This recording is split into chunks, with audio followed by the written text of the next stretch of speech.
بسم اللہ الرحمن الرحیم۔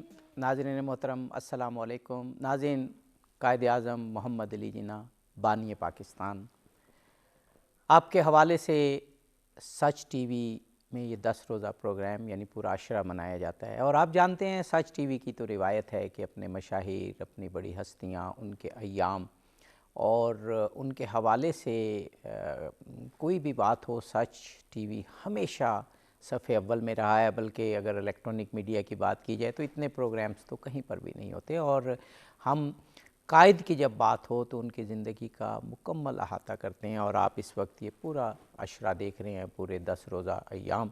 آج اس کا تیسرا پروگرام ہے، اور آج ہمارا موضوع ہے قائد اعظم محمد علی جناح اپنے معاصرین کی نظر میں۔ قائد اعظم محمد علی جناح ایک ایسی شخصیت ہیں کہ جوں جوں وقت گزر رہا ہے، آپ کی عظمت زیادہ سے زیادہ لوگوں کے سامنے اجاگر ہو رہی ہے، لیکن خود آپ کے وقت کے جو لوگ تھے، جو رہنما تھے، اور اگر ہم یہ دیکھیں اور اس صدی کو پڑھیں، 20ویں صدی کو، تو بہت بڑے بڑے نابغے اس صدی میں موجود تھے، لیکن قائد اعظم کی شخصیت بالکل ایسے نظر آتی ہے جیسے ستاروں میں چاند۔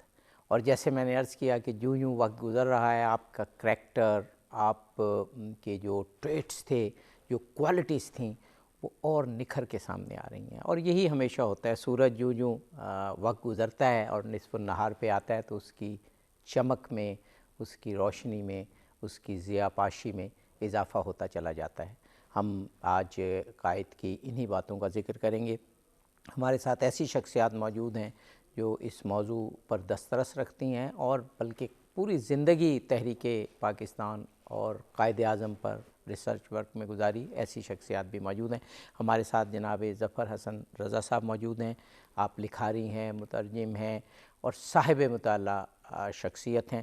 انشاءاللہ ان سے قائد اعظم کے حوالے سے گفتگو سنیں گے۔ ہمارے ساتھ ڈاکٹر ریاض احمد صاحب موجود ہیں، چندہ تعارف کے محتاج نہیں، ہمارے ملک کے بہت بڑے اسکالر، بلکہ اگر کہا جائے آپ اتنی سینئر شخصیت ہیں کہ آپ کے ساتھ کی شخصیت شاید ہی کچھ ہو۔ قائد اعظم پر، تحریک پاکستان پر آپ کا کام بنیادی حوالوں کا کام ہے، اور تقریباً جو میری معلومات ہیں 40 سے زیادہ کتابیں آپ کی موجود ہیں۔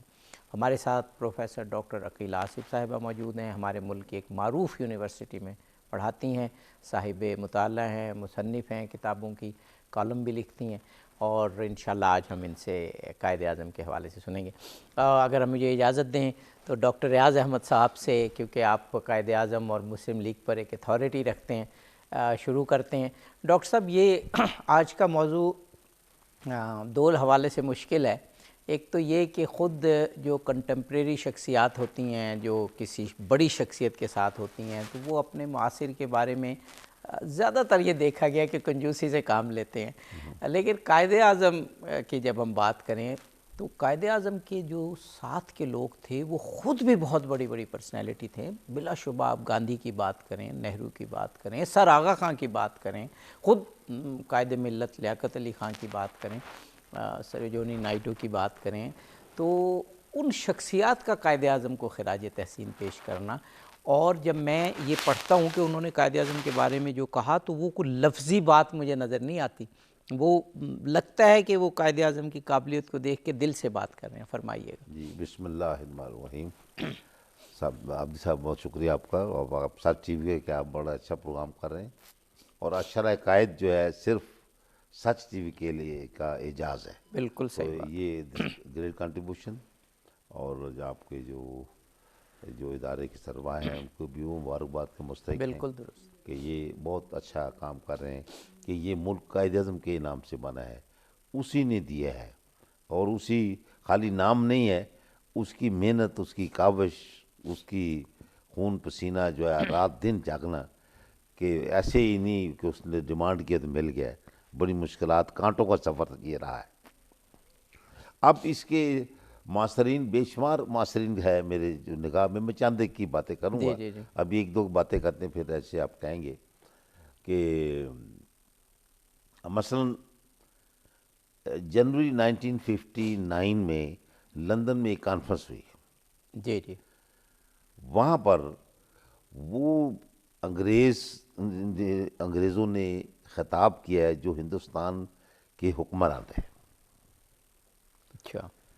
تو اس میں اب 8-10 لوگوں میں صرف 2 کی بات کروں گا. جی جی ضرور.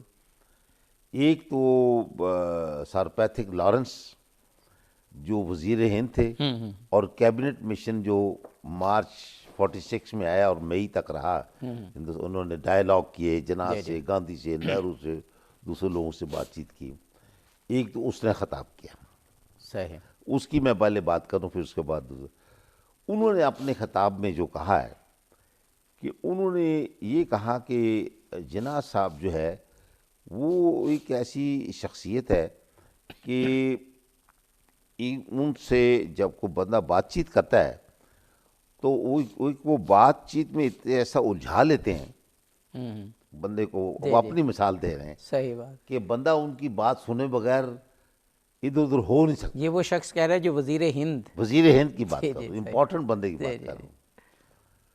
پھر وہ یہ کہتے ہیں کہ ان میں اپنے باتوں میں بڑا ان کا آرگومنٹ ہوتا ہے, امپریسو ہوتی ہے, اور ان کی دلائل کی اتنی بھرمار ہوتی ہے کہ بندہ حیران ہو جاتا ہے. اور پھر وہ کہتے ہیں قائد اعظم وہ شخصیت ہے کہ وہ کہتے ہیں کہ میں نے پوری ہندوستان میں پہلے بھی کیا, چھوٹی پوسٹوں میں کام کیا ہے. قائد اعظم کو کلوزلی میں نے واچ کیا. قائد اعظم نے کبھی بھی ایسا کوئی وعدہ نہیں کیا جو اس نے بے وفائی کی ہو. اچھا, حالانکہ ہمیشہ ہر وعدے کو پورا کیا.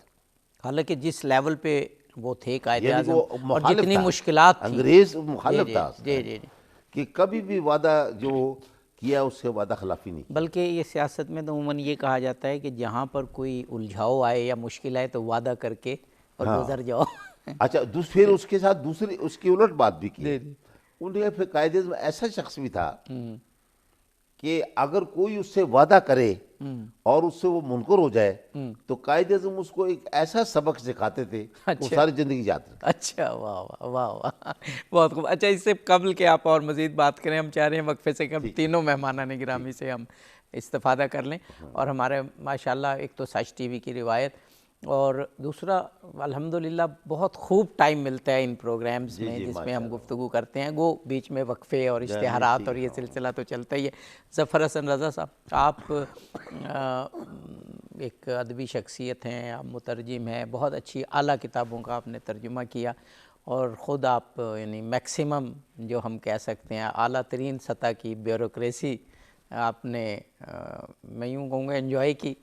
تو قائد اعظم نے مجھے خیال آیا کہ بیوروکریسی کے حوالے سے اور جو مملکت کے کارکنان ہوتے ہیں ان کے حوالے سے بھی قائد اعظم نے بہت تقاریر کی اور بہت ویو تھا.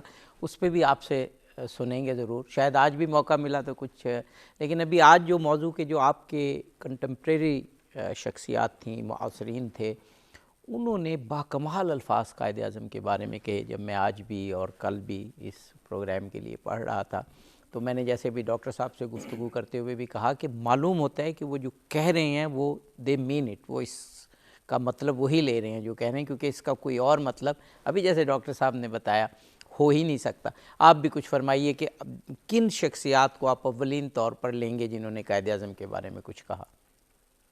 میں اس سلسلے میں آپ نے جو فرمایا ابھی کہ یہ ایک ایسا عہد اور ایسا زمانہ تھا جس میں قائد اعظم موجود تھے کہ اس میں بڑی بڑی شخصیات, بڑے بڑے مشاہیر, بالکل ٹھیک, آپ سیاست کی دنیا میں دیکھ لیں, مذہب کی دنیا میں دیکھ لیں, ادب کی دنیا میں دیکھ لیں, سماجی خدمت اور ان معاشرتی علوم کے بارے میں دیکھ لیں, تو وہاں بڑے بڑے اسٹالوارٹ, بڑی بڑی شخصیات موجود تھیں. بالکل صحیح. تو ان میں قائد اعظم کی موجودگی اور پھر ان لوگوں کا قائد اعظم کے بارے میں وہ جو کلمات ہیں, تعریفی کلمات. اب اس میں ہم اگر 2 طرح کے لوگوں کو لیں, ایک تو وہ ہوتے ہیں جو موافق لوگ ہوتے ہیں, ساتھی ہوتے ہیں, جیسے ہم علامہ اقبال کا ذکر کریں کہ انہوں نے یہ فرمایا, یا لیاقت علی خان کا ذکر کریں, بہادر یار جنگ کا کر لیں, اور اس طرح جو سر آغا خان ہے, اس طرح کا. لیکن ایک اور دوسری طرف بھی گروپ ہے جو آپ کے مخالف بلکہ مخاصم تھے, مخاصمت رکھتے تھے, جن میں آپ نمبر 1 میں شامل کروں گا لارڈ ماؤنٹ بیٹن کو، اور نمبر 2 گاندھی، پھر نہرو، پٹیل، اور یہ سارے لوگ جو اس وقت سیاسی، اور پھر مولانا ابوالکلام آزاد بھی اس وقت موجود تھے، اور پھر مذہبی لیڈرشپ بھی موجود تھی۔ اب اگر اس میں دیکھیں تو جو سید رئیس احمد جعفری ندوی نے جو لکھا ہے وہ کہتے ہیں کہ قائد اعظم کے مخالفت میں ایک زمانہ موجود تھا جس میں بڑے بڑے اونچی شخصیات موجود تھیں، حتیٰ کہ سرکاری حکومت برطانیہ، ہندو نیشنلزم کے جتنے بھی بڑے بڑے لیڈر تھے، اور جن کو آج تک تاریخ میں بڑے ناموں سے، مہاتما کے ناموں سے یاد کیا جاتا ہے، القاب سے، اور حتیٰ کہ ہمارے جو مسلم کمیونٹی ہے اس کے لوگ بھی مخالفت میں شامل تھے، لیکن قائد اعظم اپنے مشن پر ڈٹے رہے۔ اس کا اعتراف نہ صرف اپنے لوگوں نے کیا ہے، انہوں نے تو کرنا ہی کرنا تھا، مخالفین نے بھی کیا ہے، بلکہ مجھے وہ عرب شاعر کی وہ بات یاد آتی ہے کہ تعریف تو وہی ہوتی ہے جو ایک سوتن دوسری سوتن کی کرتی ہے۔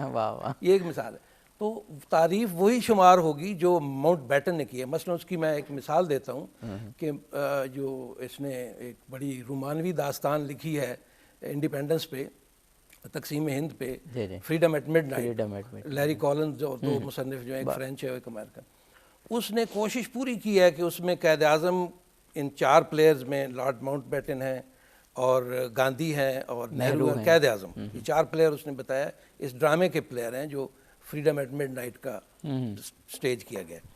تو اس میں پوری کوشش کیا ہے کہ وہ مسٹیفائی کرے گاندھی کو، وہ تصفیہ کرے اور تطہیر کرے ان اقدامات کی جو لارڈ ماؤنٹ بیٹن نے کیے، اور قائد اعظم کے امیج کو ٹارنش کرنے کی کوشش کرے۔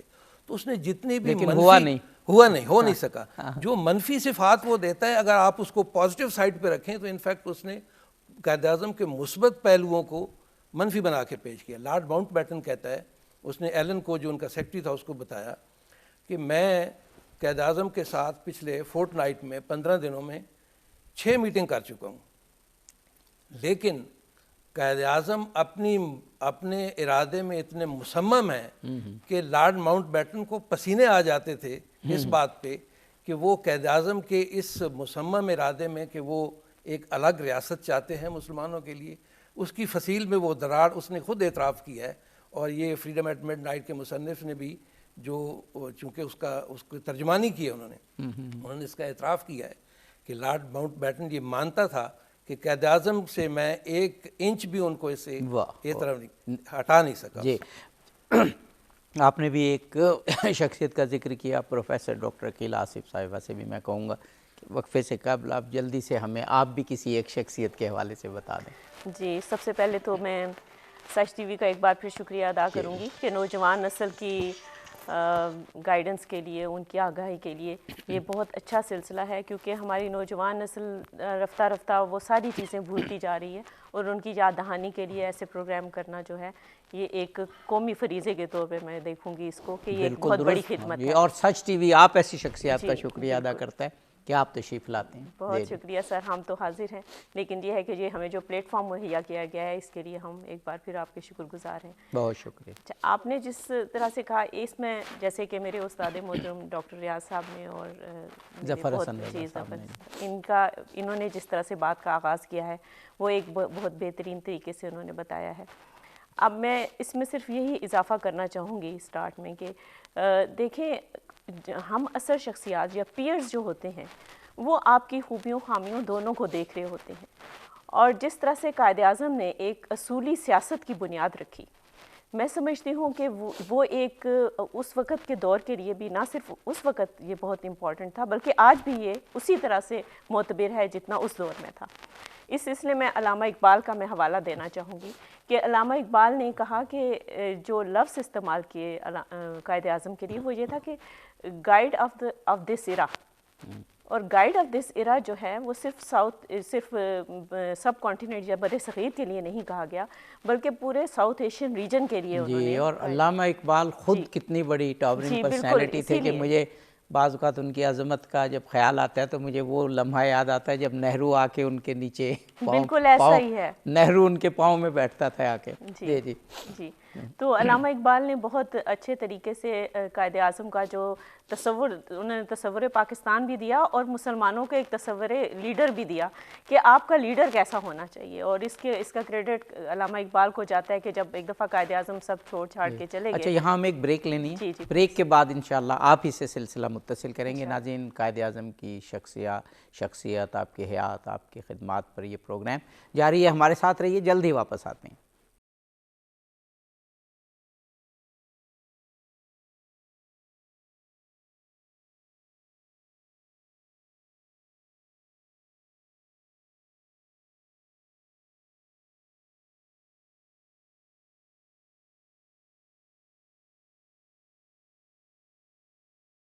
ایک مرتبہ پھر پروگرام میں آپ کو خوش آمدید۔ پاسبان ملت پروگرام قائد اعظم کی شخصیت پر، اور ہم پورے 10 روز یہ پروگرام کرتے ہیں، گویا ایک اشرہ، اور قائد اعظم کی زندگی کے مختلف پہلوؤں پر، اور اس تاریخ کی ایک عظیم ترین ہستی اور شخصیت کی جو کوالٹیز تھی ان پر گفتگو ہوتی ہے، تاکہ ہم جانیں کہ ہمارے قائد کیسے تھے، اور پھر ان کے فٹ سٹیپس پہ چلتے ہوئے ہم پاکستان کو ایک عظیم قوم بنا دیں، جس کا خواب اقبال نے بھی دیکھا تھا، اور تعبیر کی صورت میں قائد اعظم نے اس کو پاکستان ایسی سرزمین کو شرمندہ تعبیر کیا، اور پھر ہم آگے بڑھیں اور واقعاً قائد اعظم کے اس خواب کو بھی پورا کر دیں کہ قائد اعظم نے کہا تھا کہ انشاءاللہ ہم پوری دنیا کے لیے عموماً اور عالم اسلام کے لیے خصوصاً ایک رول ماڈل بنیں گے۔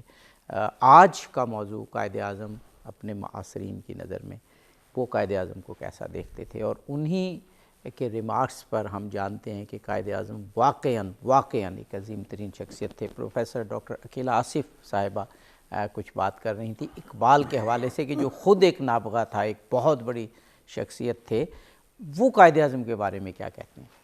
دیکھیے، ہم علامہ اقبال کو اور قائد اعظم جیسی شخصیات کو، علامہ اقبال کو معمار پاکستان کہتے ہیں، اور پھر قائد اعظم نے ان کے خواب کو جس طرح سے عملی تشکیل دی، یہ ساری تاریخ ہمارے سامنے موجود ہے۔ تو میں یہ کہہ رہی تھی کہ علامہ اقبال ایک مفکر صرف یہ نہیں تھے کہ انہوں نے خواب دیکھا، بلکہ انہوں نے وہ رستہ بھی دکھایا، اور قائد اعظم کو وہ سمجھتے تھے کہ یہی وہ لیڈر ہے۔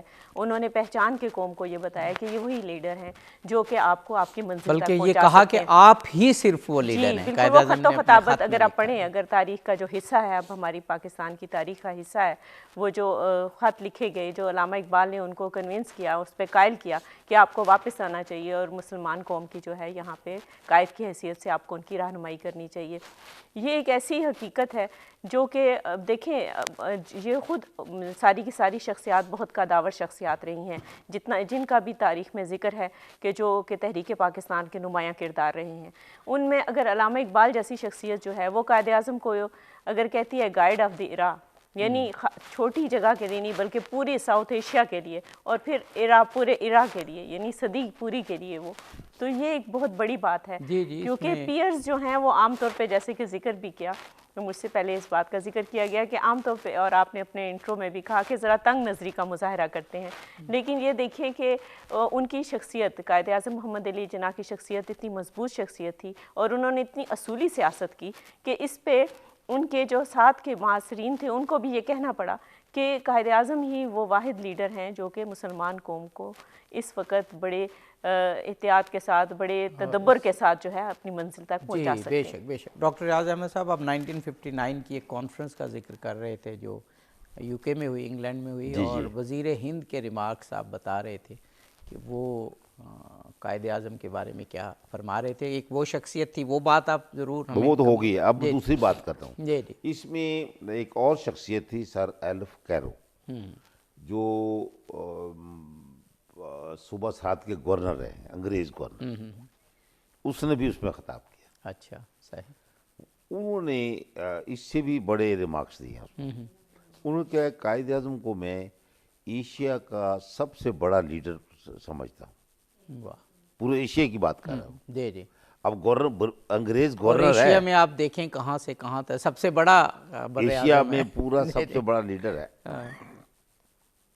پھر وہ کہتے ہیں یہ بھی بات کہ مسلمانوں کی اگر انداز میں بات کی جائے، وہ ہماری تاریخ کو بھی سمجھتا تھا کہ مسلمانوں کا ایمان ہے کہ ہر صدی کے بعد ایک مجدد پیدا ہوتا ہے، اچھا تو یہ مسلمانوں کے لیے یہ مجدد کی حیثیت رکھتا ہے. واہ کیا یہ خوبصورت. کسی نے یہ ٹریبیوٹ یہ واقعی ایسا ٹریبیوٹ ہم نے کسی سے نہیں سنا. یہ اقبال کے لیے کہتے تھے مجدد کا لفظ ہے، لیکن قائد اعظم کے لیے سر ایلف کیرو نے کہا، ایک امپورٹنٹ آدمی ہے، گورنر اور صوبہ صدر ہے، اور وہ کہتا ہے کہ انہوں نے جو اسلام کیا یہ پولیٹیکل ویو جو ویژن ہمارے ساتھ ایک کالر ہیں، وقفے میں ذکر بھی فرما رہے تھے، اچھا. تو ان کی بات سن لیں. جی ہمارے ساتھ کون ہیں؟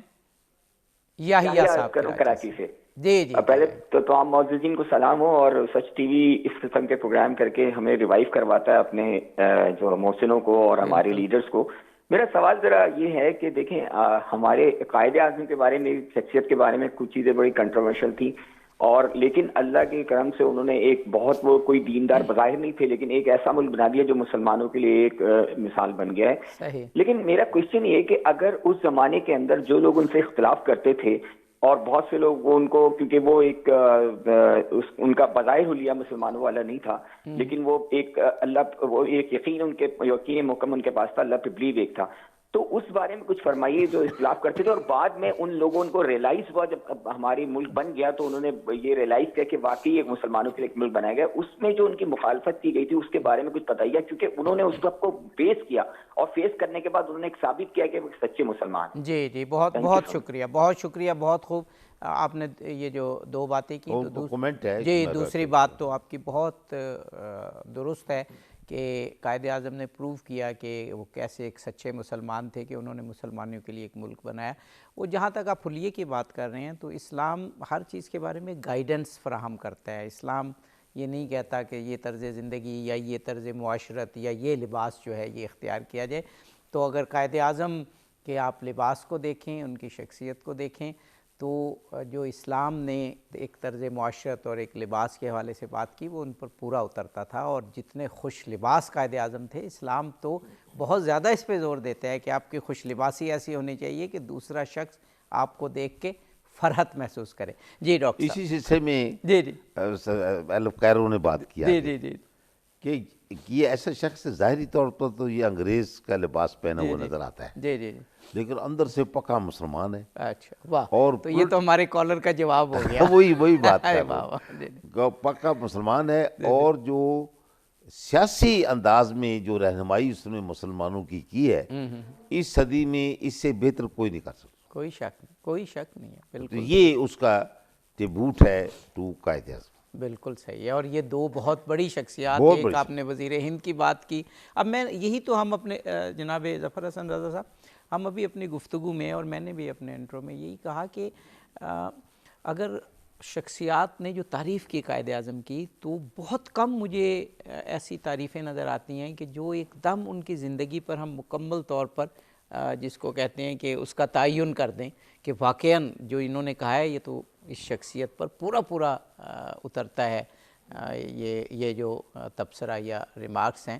تو ابھی ڈاکٹر صاحب نے کیا خوبصورت دو بڑی اہم شخصیات کی بات کی. تو آپ ماؤنٹ بیٹن کا ذکر کر رہے تھے. ماؤنٹ بیٹن کی بات تو سب سے ہی مستند ہوگی کیونکہ وہ آخری وہ اثرائے تھا، اور بڑے اس میں کوئی شک نہیں کہ بڑے ڈیفیکلٹ دور میں وہ آیا تھا ماؤنٹ بیٹن. یعنی برِ صغیر پاک و ہند میں مخاصمت اور جو ایک سٹرگل تھی وہ اپنے عروج پہ تھی.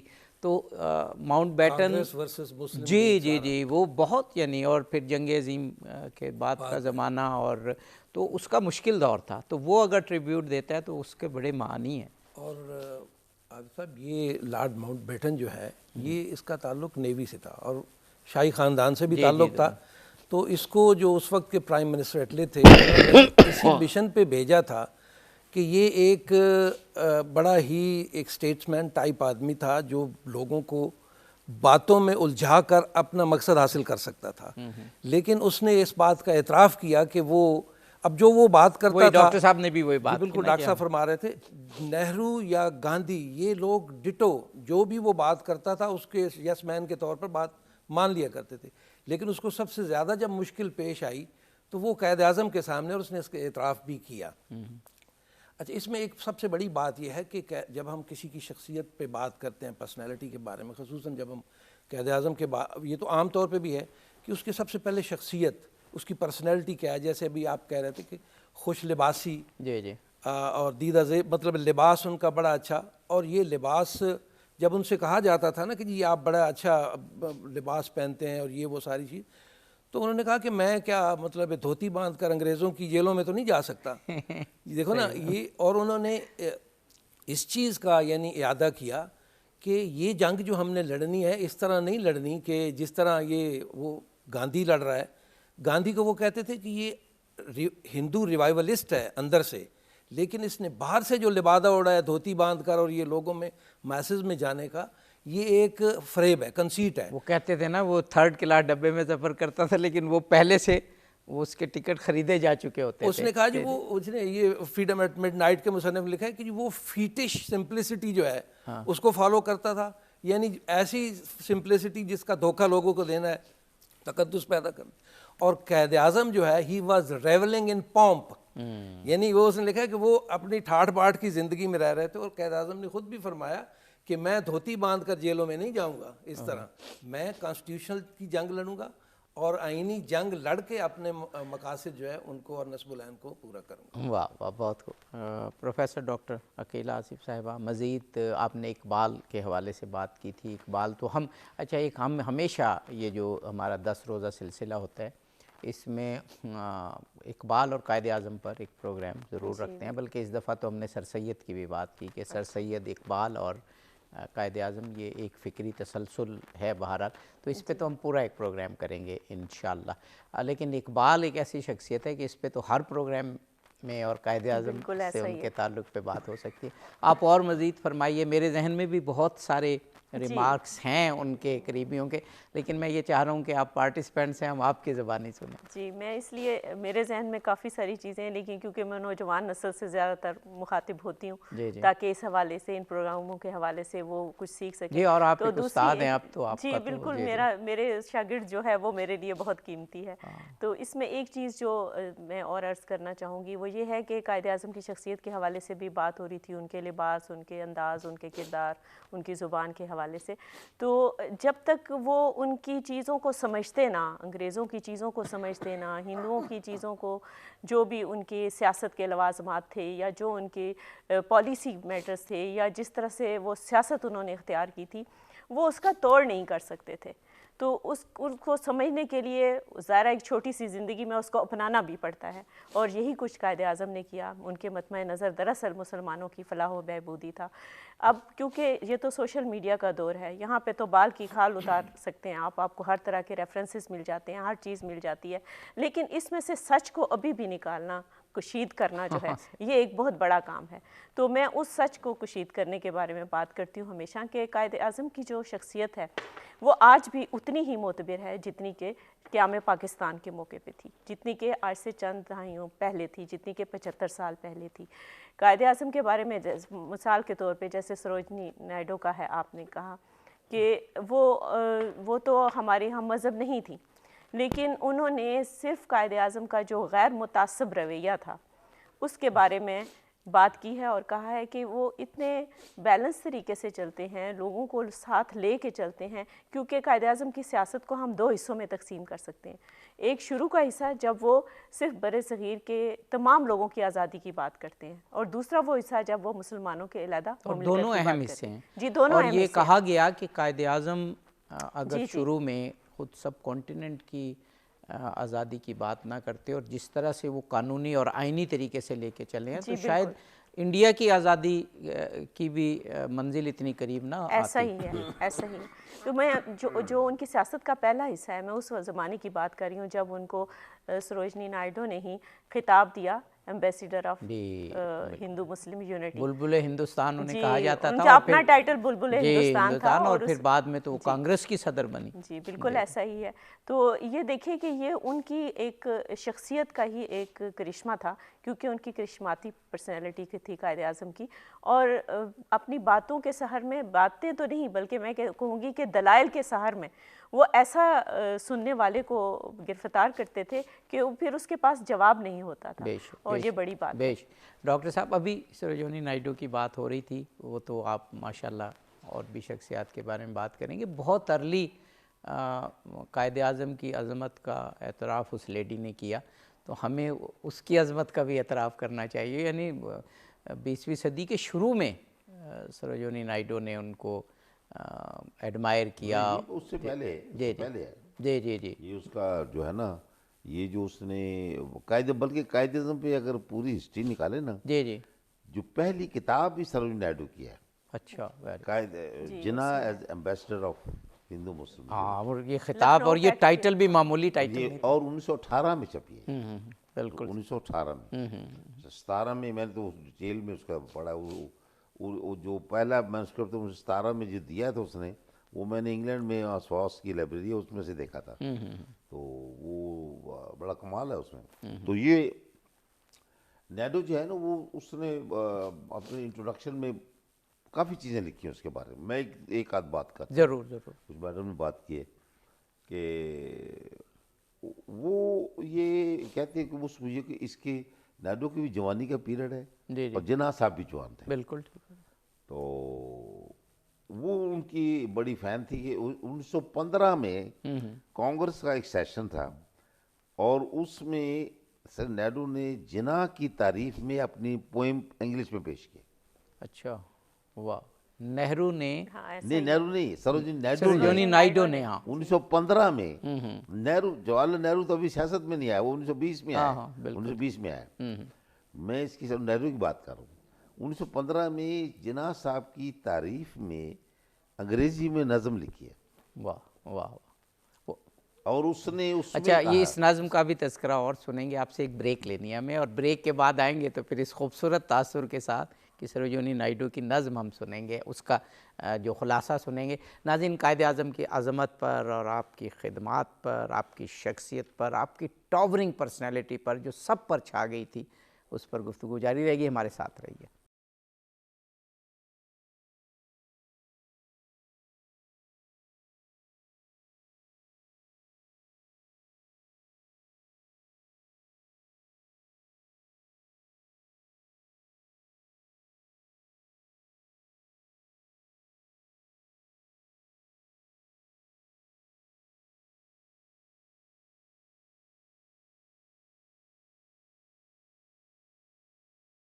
ناظرین، پروگرام میں ایک مرتبہ پھر حاضر خدمت ہیں. آپ کو خوش آمدید کہتے ہیں پاسبان ملت پروگرام سچ ٹیلی ویژن کی جانب سے.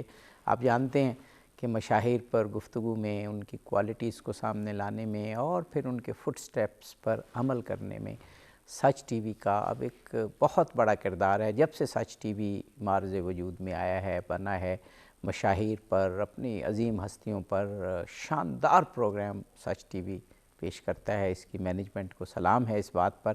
قائد اعظم کی بات ہو تو پھر ہم ہمیشہ کہتے ہیں خاص ذوق و شوق ہوتا ہے ہمارے اسٹوڈیو میں، ہماری اس فضا میں. ابھی بھی جب ہم وقفے سے واپس آ رہے تھے تو میں دیکھ رہا تھا ہمارے پروڈیوسر، ہمارے کیمرہ مین، ان میں جو خاص ایک ذوق کی کیفیت تھی، اور مجھے یہاں اپنے IFB میں سنائی دے رہی تھی، وہ شاید ہی اور کسی پروگرام میں ہو، شاید ہی کسی اور چینل میں ہو. اس ذوق کے ساتھ یہ پروگرام ہمارے مینجمنٹ، پروڈیوسر، کیمرہ مین کرتے ہیں کہ ایک عجیب کیف اور عجیب ایک جوش کی کیفیت ہوتی ہے یہاں پر.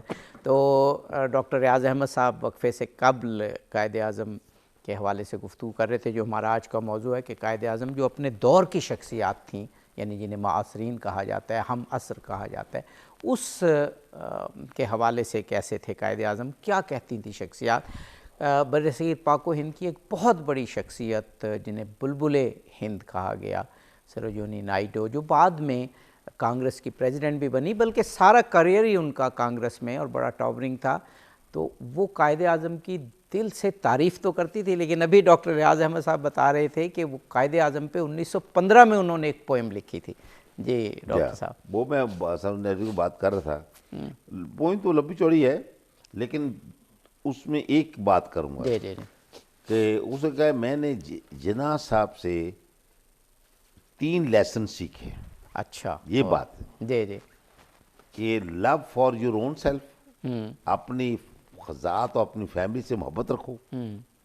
لو فار یور ریلیجن، جس بھی مذہب سے آپ تعلق دو. اس دور میں ہندو مسلمان اکٹھے تھے. صحیح کہ کہتے ہیں منافقت نہ کرو. قائد اعظم کہہ رہا ہے جس مذہب سے ہو اسی سے لائل رہو. بالکل ٹھیک. ٹھیک ہے, اور لو اینڈ لائلٹی دونوں, اور پھر کہا ہے کہ love and loyalty to your country واہ واہ, ٹو وچ یو بلانگ. یعنی خاندان اپنا, اپنی شخصیت, اپنا مذہب, ہاں, اور اپنا ملک. واہ واہ واہ واہ, بہت بڑی بات, بہت بڑی بات. تو یہ ایک بڑی چیزیں ہیں جو کہ اگر آپ ٹائم ہو تو جی جی جی آپ بیان کیجیے, ہم تو آپ کو سننے میں. ایک یہ تو تھی جو مخالفین میں تھے, کنٹمپریری تھے. جی جی. اب جو ہمارے فالوورز ہیں جی جی جی, کہ وہ پہلے انگریز تو مخالفین تھے, مطلب رولرز تھے نا, ان کی بات کی ہے نا, ان کے فالوور تو نہیں تھے وہ. بالکل. اب بیگم شائستہ اکرام اللہ کے حوالے سے بات کرتا ہوں.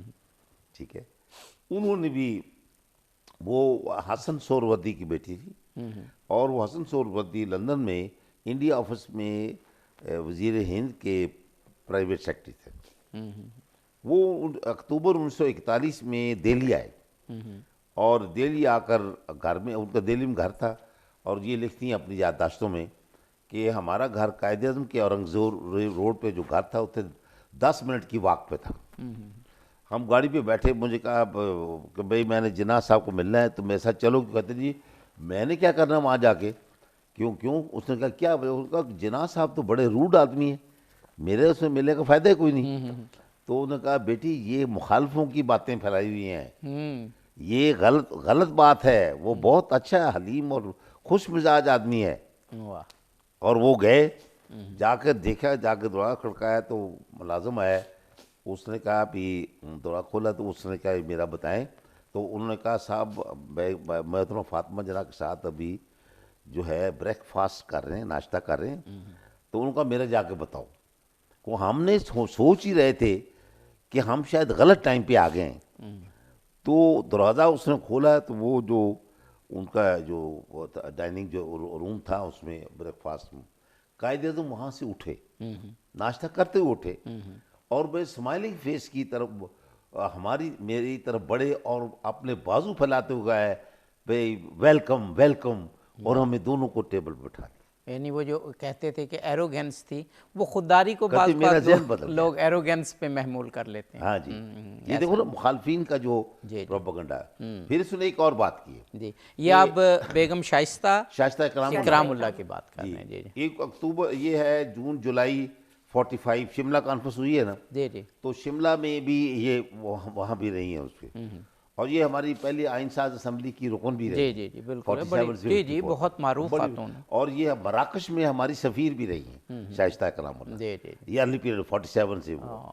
آپ نے اچھا یاد کرایا, موراکو نے ابھی میں خود 1.5 سال موراکو میں رہا ہوں. فٹ بال ورلڈ کپ میں کمال اس دفعہ کیا موراکو نے, تو آپ نے اس کا دوبارہ میں پوری آپ کو بایوگرافی اس کے بتا دیں. تو انہوں نے ایک یہ شملہ کانفرنس کی بات کہ میں نے جناح صاحب کو دیکھا ہے کہ بات چیت میں وہ دلائل دیتے تھکتے نہیں ہیں. واہ. اور پھر جس محفل میں بیٹھے ہوتے ہیں, راؤنڈ ٹیبل کانفرنس بیٹھے ہیں, کسی کو ناراض نہیں ہونے دیتے اپنے سے, اور کسی کو بور نہیں ہونے دیتے, اور ایسی شخصیت رکھتے ہیں جیسے سب پر ان کا جادو چلا ہوا ہے. واہ واہ. یہ ان کا اپنے کمنٹس. واہ واہ. جناب ظفر حسن رضا صاحب, گفتگو اسی کانٹیکسٹ میں جاری ہے کہ ہم جو 10 پروگرام پچھلے 10 سال سے کر رہے ہیں, اگر آپ اس حساب سے دیکھیں تو قائد اعظم پر ہمارے کوئی 150 پروگرام تو ہوگا, اور ہم بات کرتے ہیں. آج ہم بات کر رہے ہیں جو آپ کے فالوورز اور جو آپ کے مخالفین اور جو آپ کے ہم اثر تھے, وہ قائد اعظم کے بارے میں کیا کہتے تھے.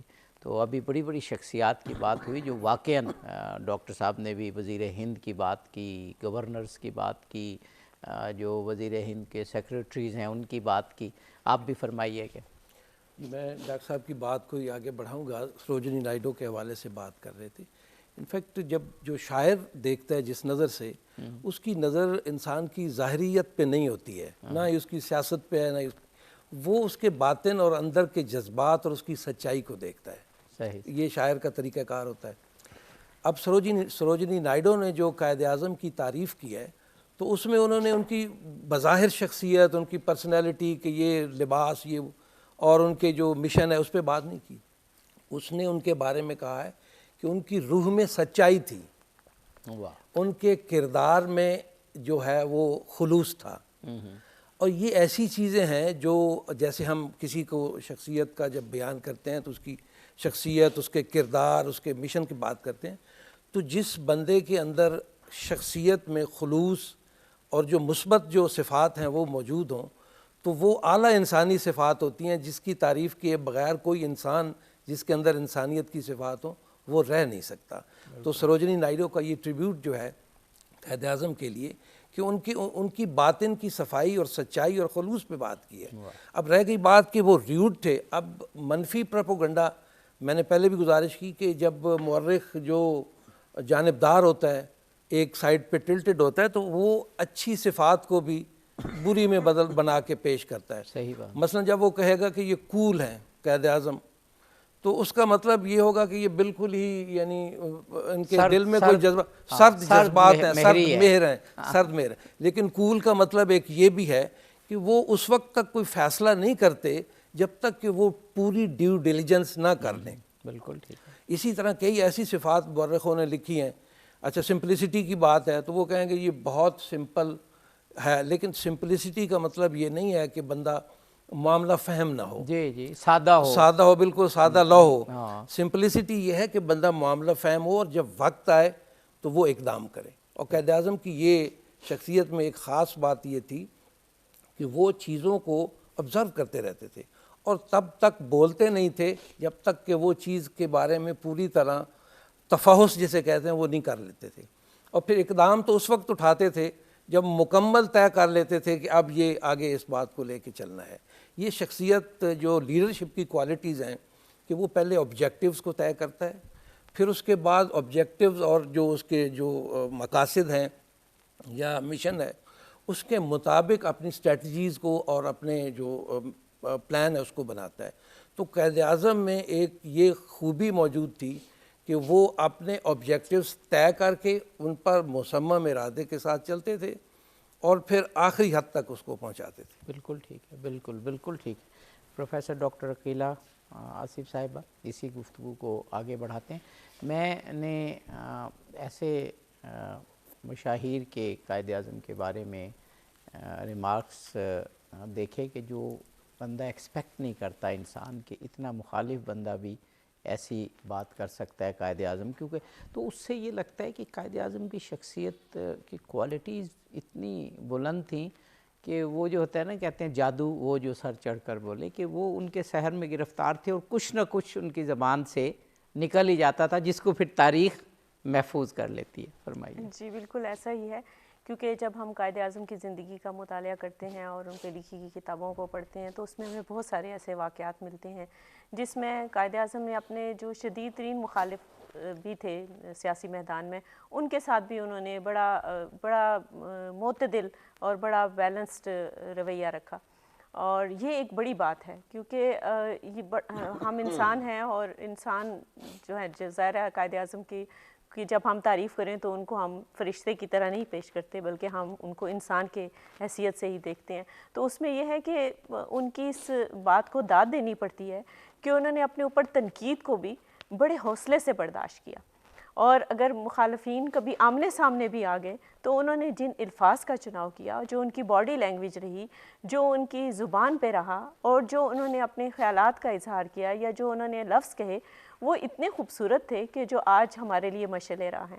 آج کل آپ دیکھیے کہ یہاں پہ نظم و ضبط جو ہے اس کو کسی بھی آپ ہمارے تعلیمی ادارے کو دیکھ لیں کہ اس کی صورتحال کوئی بہت مثالی نہیں ہے، لیکن سوائے چاند ایک کو کہ لیکن اس زمانے میں اس قائد اعظم جس چیز کے قائل تھے وہ نظم و ضبط تھا۔ اب اسلامیہ کالج لاہور کا ہی ہے کہ ایک دفعہ ان کو اچھا ایک بریک لینی ہے ہمیں، بریک کے بعد یہ اسلامیہ کالج والی بات آپ یہیں سے شروع کیجیے گا۔ ناظرین پروگرام میں ایک بریک ہے، ہم جلد ہی واپس آئیں گے قائد اعظم کی بے مثال شخصیت پر یہ خوبصورت گفتگو جاری رکھیں گے۔